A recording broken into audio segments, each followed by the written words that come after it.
Hey there! I am ready to read chapter 23. The day of the actual competition, bright's dawn and chilly. I shiver in the early March air as Mrs. V and I wait for the school bus. My jacket feels good. We've decided to use the manual chair today since the electric one, even with the car ramps, is a little too heavy for Mom to handle on her own. Are you ready, Mellow Yellow? Mrs. V asks. Oh yeah. Does your head feel like it's gonna pop with all the facts stuck inside? She teases. Yes, I grin at her. You'll do fine. Better than fine. Dynamic. Possibly awesome, Mrs. V says. Yes, I push again on my Metatalker. We'll all be downtown in the audience cheering you on. And the team? There are others on the team? She says, smacking herself on the forehead. I thought this was a solo act. Teams from other schools. Don't worry, you are smarter than all of them put together. We'll be cheering the loudest, your mom, dad, me, and Penny. Do I look okay? Mrs. V looks me up and down. Like a television superstar, she replies. Your mom tucked an extra blouse in your bag just in case, and Catherine knows what to do. I'm glad Catherine's going with us. I think Mr. Deming will be glad as well. Tell me the plan again, I type. Your mom will pick you up from school, take you to get a bite to eat, and get you to the TV studio 15 minutes before the rest of the contestants. Penny and your dad and I will meet you there. TV folks won't freak out when I show up. They are prepared for you. Actually, it's possible there might be a few reporters there, and they might want to talk to you. Me? Why? I can't imagine why any news person would want to talk to somebody who can only talk through a machine. I'm boring. You are a human interest story. Other people are interested in knowing more about you. But they will make fun of me? Just the thought of it is making my palms sweaty. Mrs. V takes my hand in hers. Not at all. They're going to admire you.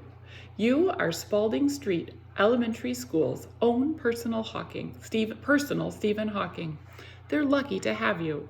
I hope so. Here's your boss. Have a great day, Melody, and I will see you tonight. I managed to get through the day without spilling anything on my clothes, and I'm relieved to see Mom when the last bell rings at school. After a quick meal of macaroni and applesauce in the car, smart Mom, nothing red, we head downtown.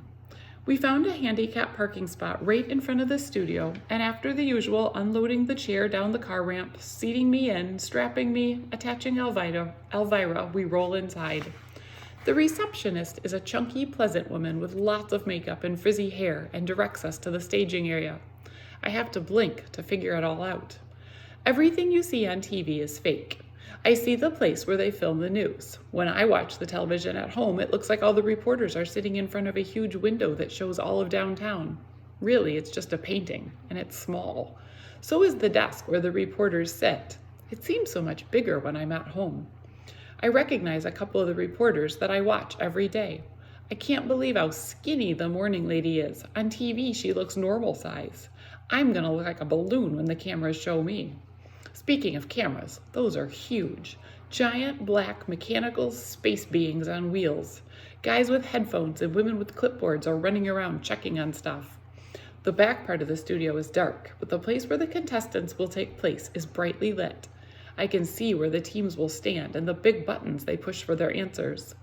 In another room, behind all the cameras and the action, are the benches where the audience will sit. Some people have already started to file in. I can see them through a large glass window. I jump when Catherine taps me on the shoulder. It's fascinating, huh? For real, I type. She and Mom chat a bit before a man wearing jeans and a Cincinnati Bengals sweatshirt approaches us.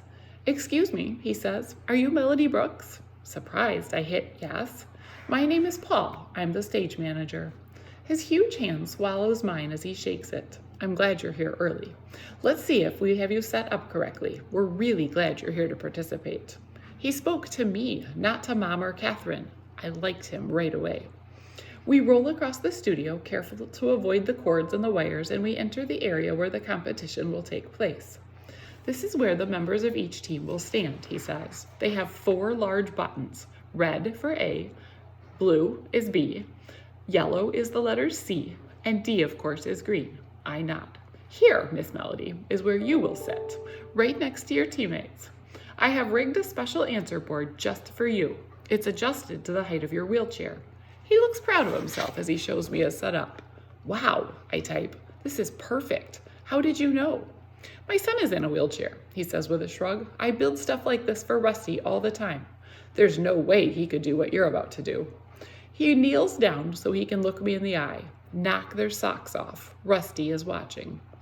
Okay, I type. This is for Rusty. He rolls me behind my answer board and lets me practice on the 4 color-coded buttons. Because they're so large, hitting the right one is actually easier than using my MetaTalker. I don't even have to aim. I can use my whole hand. When I hit the red button, a letter A lights up on the screen in front of me to lock in the answer. Thanks, Paul. Thanks very, very much, I type. He winks, gives me all the buttons a quick punch to make sure they light up, then tells me he'll see me later. I can do this, I tell Mom and Catherine. I am ready. The rest of our team starts to arrive. Connor is dressed in a black suit with a red tie and actually looks nice. Rose is blushing and nervous and is wearing pale blue. Hi, Melody. Are you scared? Nope, not at all, I type.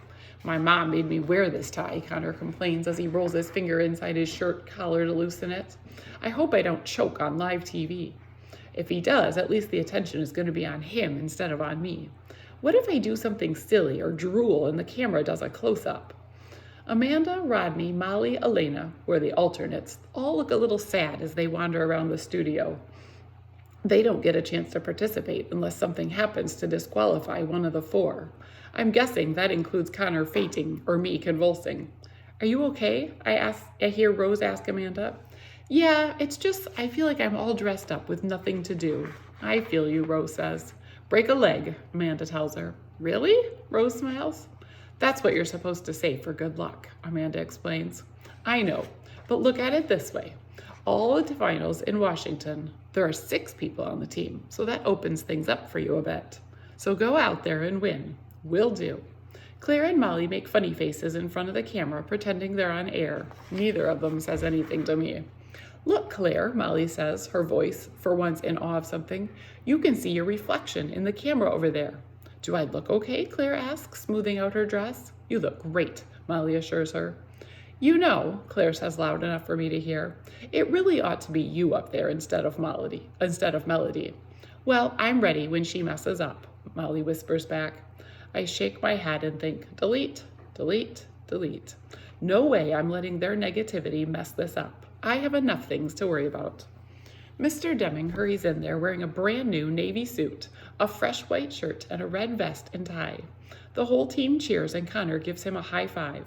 He buzzes around for a bit like a nervous bumblebee. He checks on details, wishes us all good luck, and then goes to sit in the observation area. No teachers are allowed to be near the students during the competition. Catherine is allowed to stand in the back, just in case of an emergency. Other teams start to fill into the studio as well. There's one team from Green Hills Academy dressed all in Kelly green sweaters. Not a bad idea, but the sweaters were ugly. Another team from Crown Elementary is wearing little fake crowns on their heads. Seems a little over the top to me. Our team hasn't done anything special.